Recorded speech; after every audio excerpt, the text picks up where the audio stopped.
Alors aujourd'hui, à l'épisode 15 de Takelan, on va explorer une longue histoire sur le Conseil des Fées qui se trouve à Takelan. C'est une longue histoire bien complexe qui explique la procédure de jugement des fées. En tout cas, vous allez voir, c'est quelque chose. Et je vous réserve bien sûr une chanson à la fin. Bonjour et bienvenue à Takelan.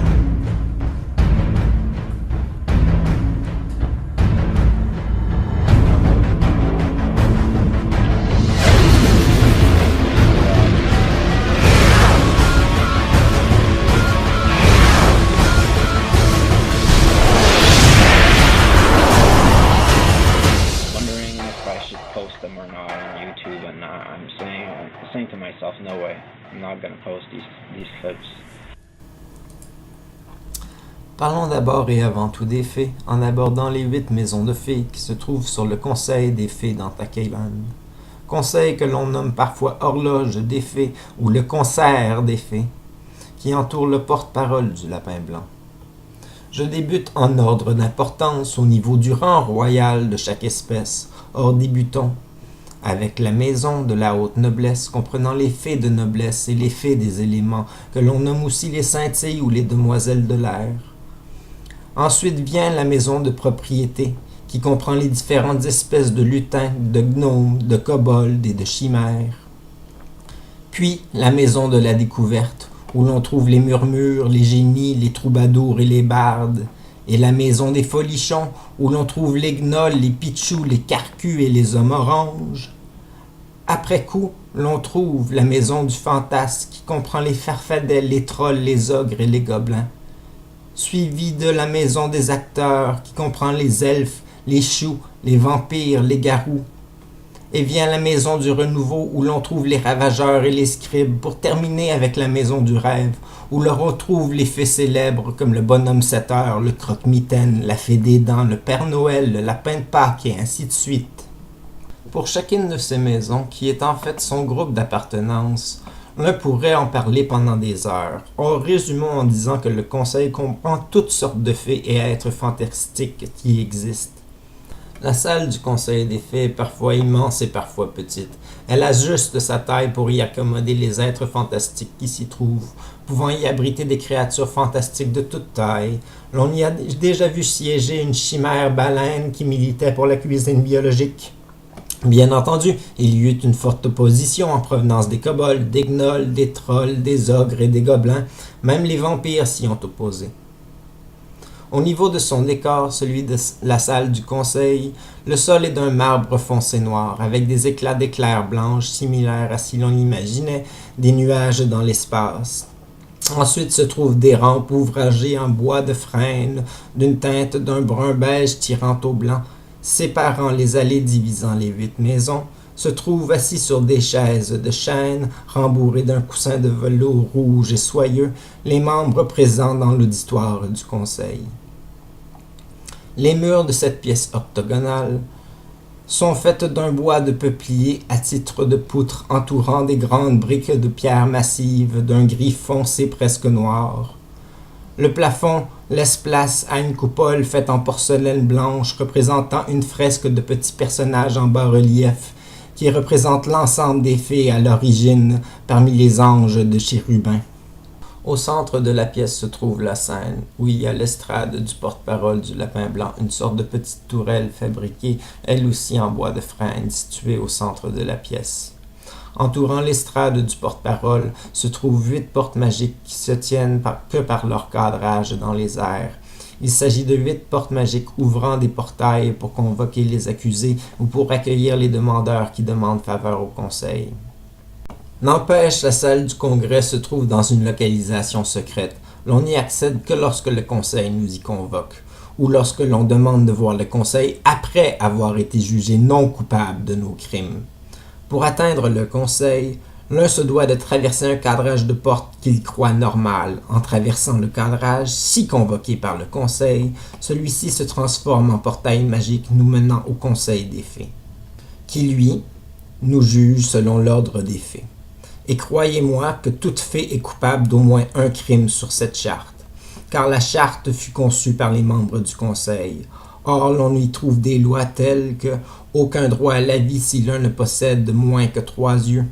Loi instaurée par une chimère possédant plus de 3 yeux. Loi qui, bien que contestée par plusieurs, finit toujours par refaire surface, vu que très peu de fées possèdent des yeux additionnels. Le tout en raison d'une injustice que l'on a faite à un cyclope.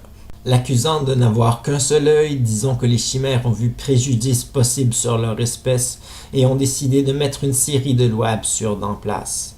En quelque sorte, toutes les fées sont coupables d'au moins un crime, ce qui veut dire que les chances de passer devant le conseil se limitent généralement qu'à 1 ou 2 fois par centenaire.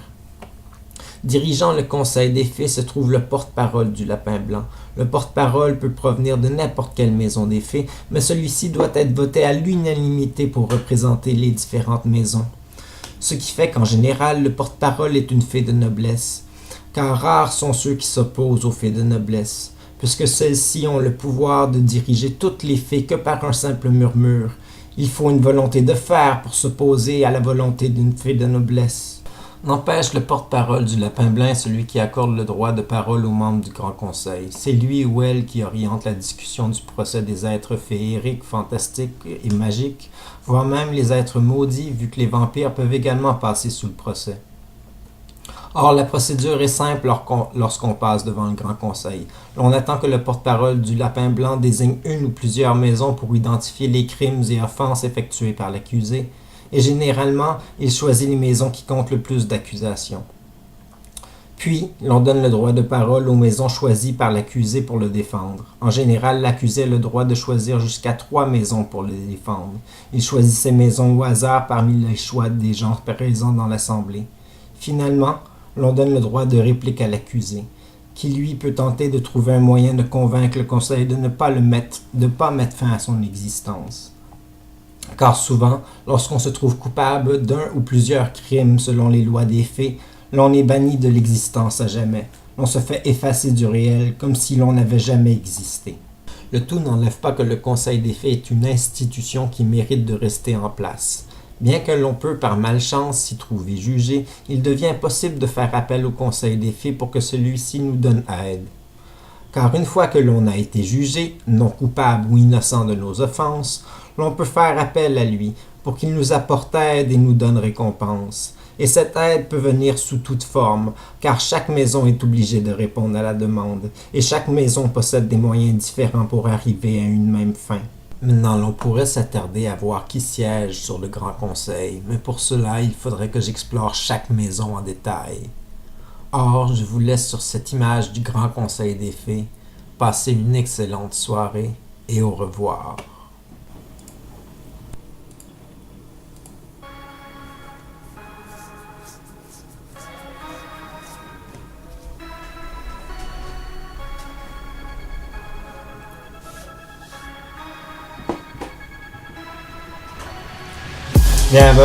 Bienvenue à Takelan, c'est la terre des vampires, de l'imaginaire en cauchemar. Les gens sont emprisonnés dans leur travail, les dettes qui s'empilent, pas de moyen de payer le bail.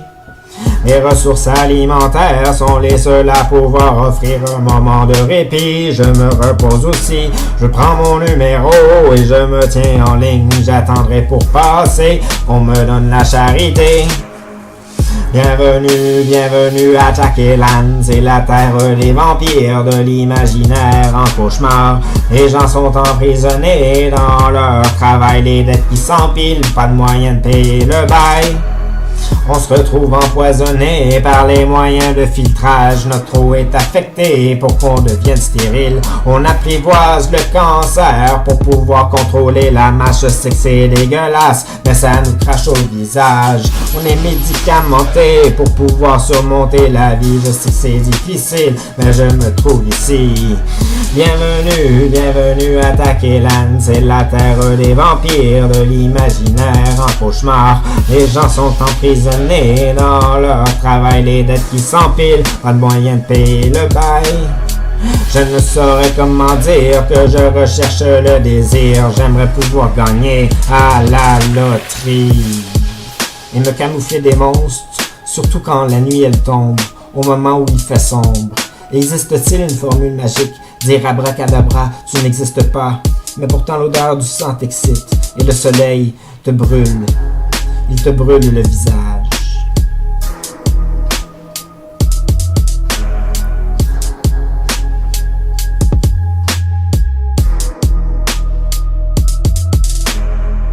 Bienvenue, bienvenue à Takelan, c'est la terre des vampires, de l'imaginaire en cauchemar. Les gens sont emprisonnés dans leur travail, les dettes qui s'empilent, pas de moyen de payer le bail. Les ressources alimentaires sont les seules à pouvoir offrir un moment de répit. Je me repose aussi, je prends mon numéro et je me tiens en ligne. J'attendrai pour passer et qu'on me donne la charité. Bienvenue, bienvenue à Takelan, c'est la terre des vampires, de l'imaginaire en cauchemar. Les gens sont emprisonnés dans leur travail, les dettes qui s'empilent, pas de moyen de payer le bail. On se retrouve empoisonné par les moyens de filtrage. Notre eau est affectée pour qu'on devienne stérile. On apprivoise le cancer pour pouvoir contrôler la masse. Je sais que c'est dégueulasse, mais ça nous crache au visage.